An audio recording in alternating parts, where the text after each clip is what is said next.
milik pusaka Efraim dan Manasye. Kemudian keluarlah undian bagi Bani Yusuf. Batas mereka mulai dari sungai Yordan dekat Jeriko, di sebelah timur mata-mata air Jeriko, melalui padang gurun yang naik dari Jeriko ke pegunungan ke Betel, keluar dari Betel menuju ke Luz, terus ke daerah orang Arki, ke Atarot, turun ke barat ke daerah orang-orang Yaflet, sampai daerah Bet Horon Hilir, dan selanjutnya sampai Gezer dan berakhir di laut. Demikianlah Bani Yusuf, yakni suku Manasye dan suku Efraim menerima milik pusaka.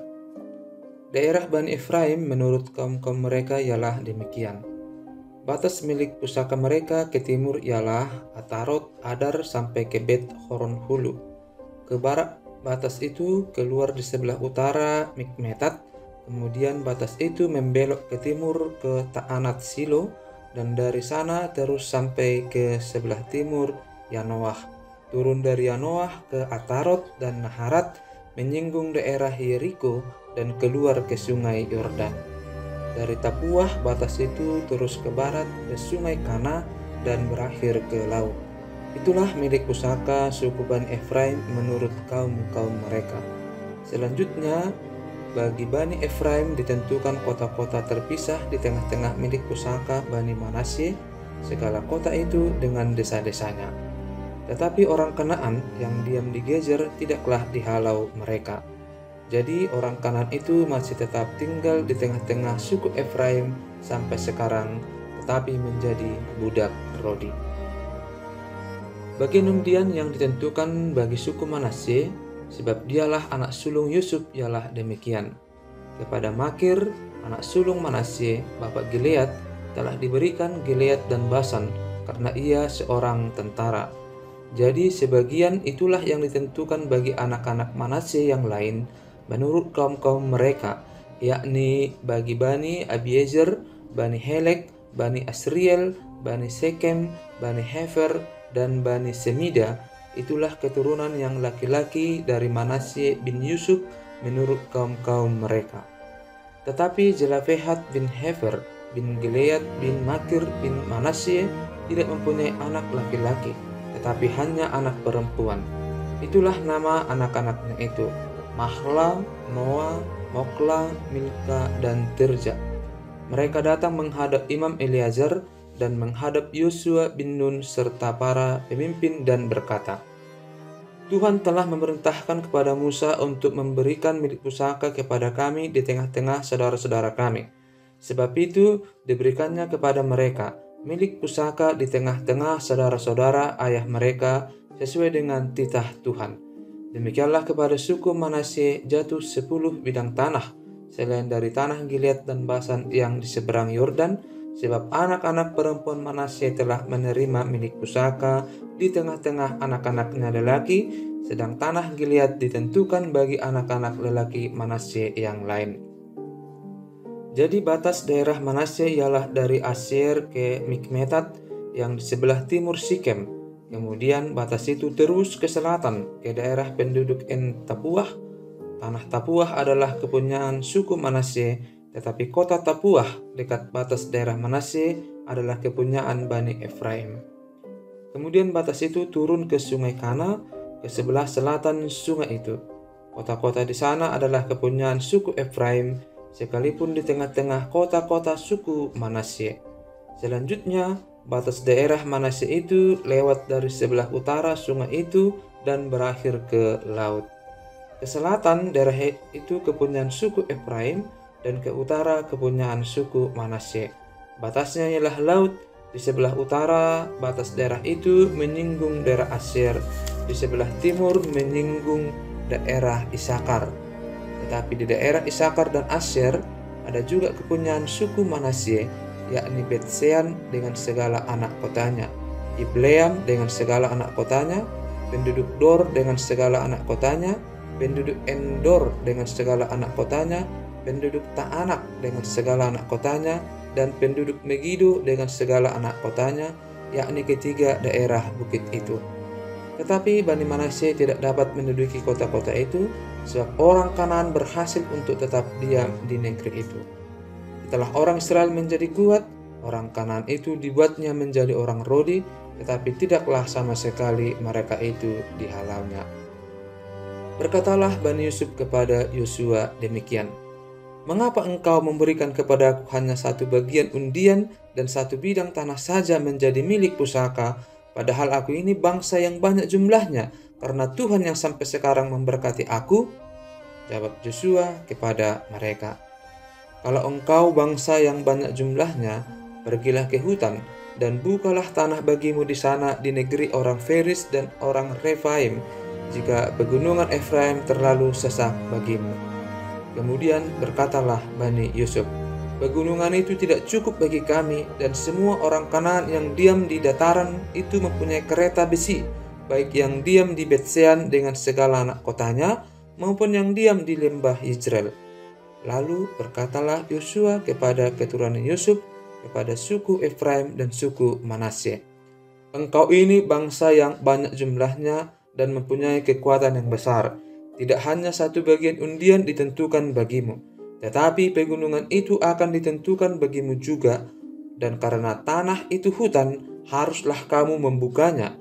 Kamu akan memilikinya sampai kepada ujung-ujungnya, sebab kamu akan menghalau orang Kanaan itu, sekalipun mereka mempunyai kereta besi dan sekalipun mereka kuat." Pembagian sisa tanah Kanaan di Silo.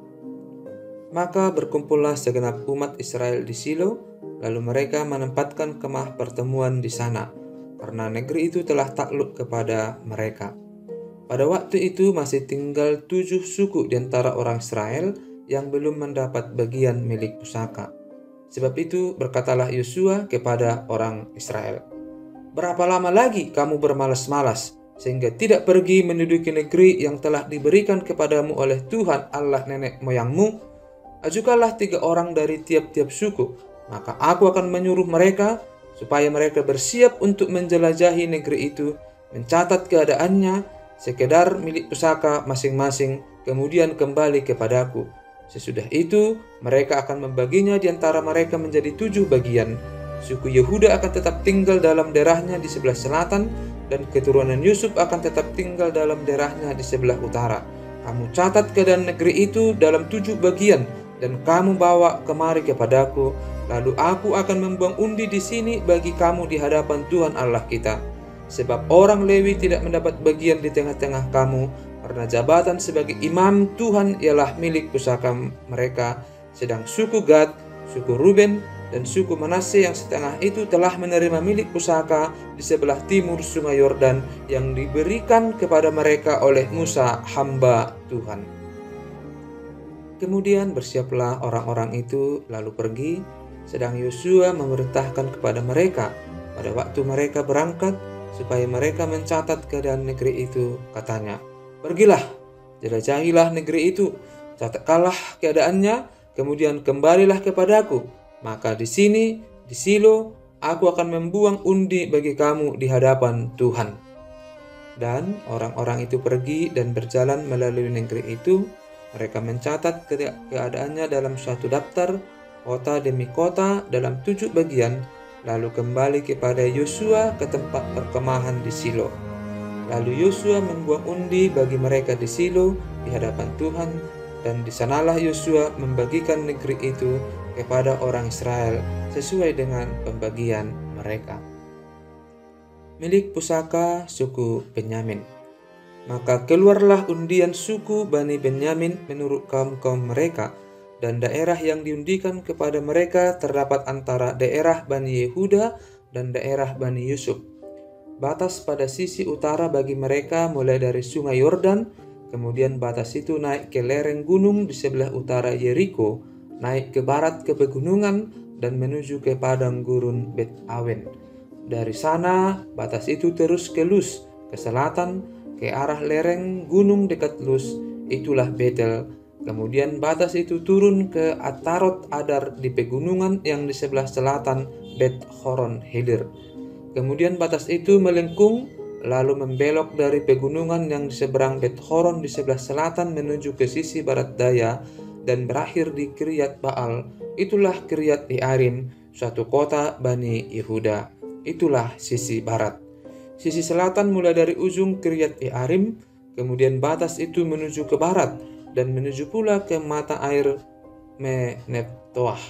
Selanjutnya batas itu turun ke ujung pegunungan yang di tentangan Lebak Ben Hinnom di sebelah utara lembah orang Refaim, kemudian turun ke lembah Hinnom sepanjang lereng gunung Yebus ke selatan, kemudian turun ke En Rogel, kemudian melengkung ke utara menuju ke En Semes dan menuju pula ke Gelilot di seberang pendakian Adumim, turun ke batu Bohan bin Ruben, terus ke lereng gunung di seberang Bet Araba ke utara dan turun ke Araba Yordan. Kemudian batas itu terus ke lereng gunung dekat Bet Okla ke utara, dan batas itu berakhir ke teluk utara Laut Asin, ke muara Sungai Yordan di sebelah selatan. Itulah batas selatan. Sungai Yordan ialah batasnya pada sisi timur. Itulah milik pusaka Bani Benyamin dengan batas-batasnya ke segala penjuru menurut kaum-kaum mereka. Kota-kota suku Bani Benyamin menurut kaum-kaum mereka ialah Jeriko, Bet Hokla, Emek Kejis, Bet Araba, Zemaraim, Betel, Haawin, Fara, Ofra, Kefar Haamonai, Ofni, dan Geba, 12 kota dengan desa-desanya. Gibeon, Rama, Beerot, Mispa, Kefira, Moza, Rekem, Irfeel, Tarala, Zela, Elep, dan Yebus ialah Jerusalem, Gibeat, dan Kiryat, 14 kota dengan desa-desanya. Itulah milik pusaka Bani Benyamin menurut kaum-kaum mereka.